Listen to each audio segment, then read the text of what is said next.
So guys, let's discuss this question. Question is, explain how changes in price of other products influence the supply of a given product. अब ये other products का मतलब क्या है? Other products में दो products आते हैं, सब्सटीट्यूट गुड्स आते हैं और कॉम्प्लीमेंट्री गुड्स आते हैं। तो दोनों का मतलब बताऊंगा, टेंशन मत लो। कॉम्प्लीमेंट्री गुड्स का जब प्राइस इंक्रीज या डिक्रीज होगा तो हमारे प्रोडक्ट पर क्या फ़र्क पड़ने वाला है, एग्जाम्पल के थ्रू और कॉम्प्लीमेंट्री में भी। ठीक है, फर्स्ट केस पढ़ते हैं सब्सटीट्यूट गुड्स का, और जब तक एग्जाम्पल नहीं लूंगा ना इसमें तो तुम्हें समझ नहीं आएगा। सब्सटीट्यूट गुड्स मतलब which are used in place of each other. मतलब मैं मार्केट में गया और अगर मुझे प्रोडक्ट ए नहीं मिला तो मैंने कहा चलो ए नहीं तो बी दे दो। जैसे सब्सटीट्यूट गुड्स का एग्जांपल बहुत आसान सा, T and coffee, T and coffee है ना, या टी एंड कॉफ़ी रहने दो, टी नहीं, चलो ये भी सही है, टी एंड कॉफ़ी रहने दो। तो सब्सटीट्यूट गुड्स में एग्जांपल हो गए टी एंड कॉफ़ी। हमारा जो प्रोडक्ट है, जो मैं अपनी खेती करता हूँ, वो मैं करता हूँ टी की। ठीक है, this is my own product and this is my substitute. अगर मेरी सप्लाई कम हो जाती है ना मार्केट में तो ये मेरा कंपेटिटर है, दिस इज माय सब्सटीट्यूट। तो अब ये तो मेरा खुद का प्रोडक्ट हो गया। अब सब्सटीट्यूट गुड का प्राइस क्या हुआ, अब केसेस पढ़ते हैं। सब्सटीट्यूट क्या है मेरा, कॉफ़ी। अब दोनों केसेस, दो केसेस और हैं इसके अंदर। कॉफ़ी का प्राइस एक बारी करते हैं इंक्रीज और एक बारी कॉफ़ी का प्राइस करते हैं डिक्रीज। ठीक है, याद रखना कॉफ़ी मेरा क्या है, coffee is my substitute good. इसका मतलब मैं सब्सटीट्यूट गुड का प्राइस एक बारी इंक्रीज करा एंड एक बारी सब्सटीट्यूट गुड का प्राइस डिक्रीज करा। कॉफ़ी का प्राइस इंक्रीज होने की वजह से अब मैं एज अ प्रोड्यूसर क्या सोचूंगा, मैं एज अ प्रोड्यूसर सोचूंगा, जो मैं टी का प्रोड्यूसर हूं, मेरा प्रोडक्ट कौन सा है, टी। मैं देखूंगा यार, अरे भैया कॉफ़ी का प्राइस तो बड़ा ज़्यादा इंक्रीज हो रहा है, कितनी महंगाई है, मतलब कॉफ़ी कॉफ़ी में मुझे ज़्यादा प्रॉफिट मिल सकता है क्योंकि कॉफ़ी का प्राइस इंक्रीज हो रहा है। तो I find coffee to be more profitable. मुझे कॉफ़ी का बिजनेस ज़्यादा प्रॉफिटेबल दिखाई देगा क्योंकि बिजनेसमैन या प्रोडक्शन जो करता है उसको सिर्फ प्रॉफिट से मतलब होता है। टी का प्राइस उतने का उतना है, 10 का 10 रुपए, बट कॉफ़ी का प्राइस बढ़ के 20 रुपए हो गया। तो मैंने सोचा है टी छोड़ो, कॉफ़ी ही बनाना शुरू करते हैं क्योंकि कॉफ़ी का बिजनेस ज़्यादा प्रॉफिटेबल है। तो मैं क्या करूँगा, मैं कॉफ़ी बनाना स्टार्ट कर दूंगा, मैं कॉफ़ी की प्रोडक्शन स्टार्ट कर दूंगा या कॉफ़ी की प्रोडक्शन अपनी इंक्रीज कर दूंगा। मैंने कॉफ़ी की प्रोडक्शन स्टार्ट कर दी, जिसकी वजह से क्या होगा, मेरी जो टी की प्रोडक्शन होगी वो मैं कम कर दूंगा क्योंकि मेरे पास जगह तो उतनी ही है, खेत तो उतने ही है ना मेरे पास जिसमें मैं खेती करता हूँ।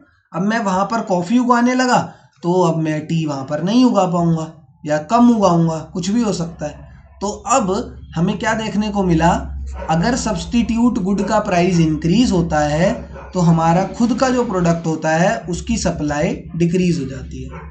वही सेम ऑपोजिट इफेक्ट यहाँ पर होता है, अगर कॉफी का प्राइस डिक्रीज होगा तो हमारा जो टी की प्रोडक्शन है वो इंक्रीज हो जाएगी, टी की सप्लाई इंक्रीज हो जाएगी। कैसे हो जाएगी, जब कॉफी का प्राइस कम हो जाएगा, जब कॉफी का प्राइस 10 रुपए से 8 रुपए हो गया तो जो कॉफी के भी प्रोड्यूसर्स हैं ना वो सोचेंगे कि यार इसका प्राइस तो कम होता जा रहा है, अब ऐसे तो हमारा घर नहीं चल पाएगा, हम क्या करते हैं, हम टी बनानी शुरू कर देते हैं।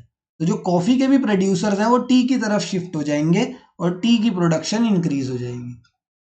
ठीक है, तो अब इसके बीच में मुझे कैसा रिलेशनशिप देखने को मिला, सब्सटीट्यूट गुड बिटवीन, यहां पर मुझे क्या रिलेशनशिप देखने को मिला अगर तुम ध्यान से देखो, किन दोनों के बीच में, between the price of substitute goods and the supply of own commodity या ओन प्रोडक्ट। हमारे खुद के प्रोडक्ट की सप्लाई में and price of substitute good में कैसा रिलेशनशिप देखने को मिला है सर मुझे, there is an inverse relationship. कैसा है, इनवर्स रिलेशनशिप है। अगर सब्सटीट्यूट गुड का प्राइस इंक्रीज हो रहा है तो मेरे खुद के प्रोडक्ट की टी की प्रोडक्शन डिक्रीज हो रही है। रीजन मैंने यहां पर समझाया। अगर कॉफी का प्राइस या सब्स्टिट्यूट गुड का प्राइस डिक्रीज हो रहा है तो मेरे खुद के प्रोडक्ट का सप्लाई इंक्रीज हो रहा है। तो इन दोनों के बीच में कैसी रिलेशनशिप है? इनवर्स रिलेशनशिप है। रीजन हमने यहां पर बहुत अच्छे से डिस्कस करा है।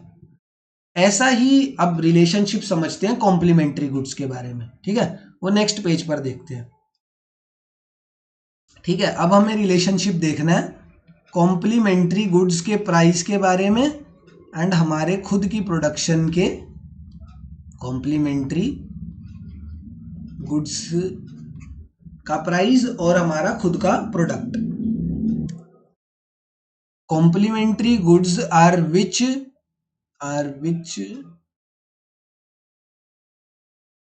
जॉइंटली यूज्ड, जो जॉइंटली यूज्ड करे जाते हैं। मतलब अगर एक के अलावा हमें दूसरा ये वाला गुड नहीं मिला तो जो पहले वाला है उसका भी कुछ यूज नहीं है। एग्जाम्पल के तौर पे इसका सबसे इजी एग्जाम्पल है कॉम्प्लीमेंट्री गुड्स का, एंड वही हम अपना समझने के लिए भी वही एग्जाम्पल अपने दिमाग में रखेंगे। That is ink and pen. ठीक है, इंक के बिना पेन क्या करेगा एंड पेन के बिना इंक क्या करेगी? कोई दोनों का एक दूसरे के अलावा कुछ काम ही नहीं है। ये दोनों ज्वाइंटली ऑपरेट करते हैं, एक साथ मिलकर ऑपरेट करते हैं। तो हम किसकी प्रोडक्शन करते हैं? हम करते हैं इंक की production. This is our product and this is our complementary good. ठीक है, हम पेन की प्रोडक्शन नहीं करते, हम इंक की प्रोडक्शन करते हैं। ठीक है, एंड जो हमारा कॉम्प्लीमेंट्री गुड है कि मतलब पेन के जो पेन इंडस्ट्री के ओनर हैं, हम उनको इंक प्रोवाइड कर देते हैं, या और भी कहीं जो मतलब जितनी भी इंडस्ट्रीज हैं पेन की, वहां पर हम अपनी इंक सप्लाई करते हैं। तो अब देखते हैं कॉम्प्लीमेंट्री गुड के प्राइस में जब इंक्रीज और डिक्रीज हमें देखने को मिलेगा। अब पेन का प्राइस मार्केट में हो गया इंक्रीज। सेकंड केस में पेन का प्राइस मार्केट में हो गया डिक्रीज। ठीक है, पेन का प्राइस इंक्रीज होगा और जब पेन का प्राइस डिक्रीज होगा। जब पेन का प्राइस इंक्रीज हो गया मार्केट में, ठीक है, जब पेन का प्राइस मार्केट में हो गया इंक्रीज, अब यहां पर ना एक नेचर हमें समझना है। वो नेचर क्या होगा कि देखो, पेन का अगर इंक्रीज हुआ है तो उसका कॉम्प्लीमेंट्री गुड जो है इंक, उसका प्राइस भी ऑटोमेटिकली इंक्रीज हो जाएगा कंपैरेटिवली, क्योंकि उसी के अंदर का एक कंपोनेंट है, पेन के अंदर का ही एक कंपोनेंट है इंक, तो उसका भी प्राइस कंपैरेटिवली इंक्रीज हो जाएगा।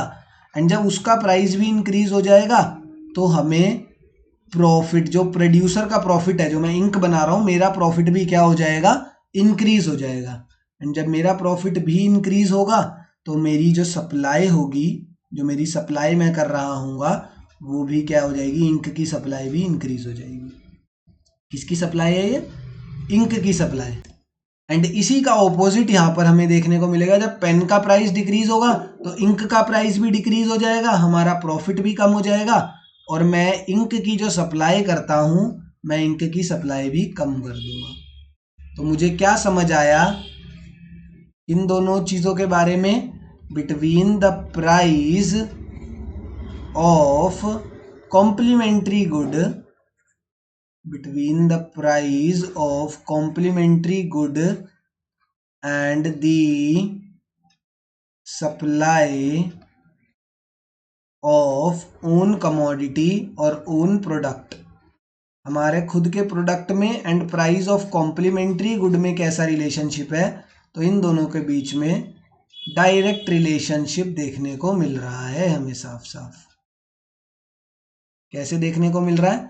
जब कॉम्प्लीमेंट्री गुड का प्राइस इंक्रीज तो हमारे गुड की सप्लाई भी इंक्रीज, जब कॉम्प्लीमेंट्री गुड का प्राइस डिक्रीज तो हमारे गुड की सप्लाई भी डिक्रीज। कैसा रिलेशनशिप है? Direct relationship between price of complementary good and the supply of own good. And वहीं अगर यहाँ पर देखें between, what is the relationship between the price of substitute good and the supply of own product या own good, तो there is an inverse relationship between them. ठीक है ना? तो अब ये याद रखना है, how change in price of other goods या अदर प्रोडक्ट्स, जिसमें दो प्रोडक्ट्स आते हैं, either it could be a substitute product और it could be a complementary product, वो कैसे हमारी सप्लाई, हमारे खुद के ओन प्रोडक्ट की सप्लाई को कैसे इफेक्ट कर रहे हैं, वो हमने यहाँ पे डिटेल में अच्छे से समझ लिया। ठीक है। Thank you.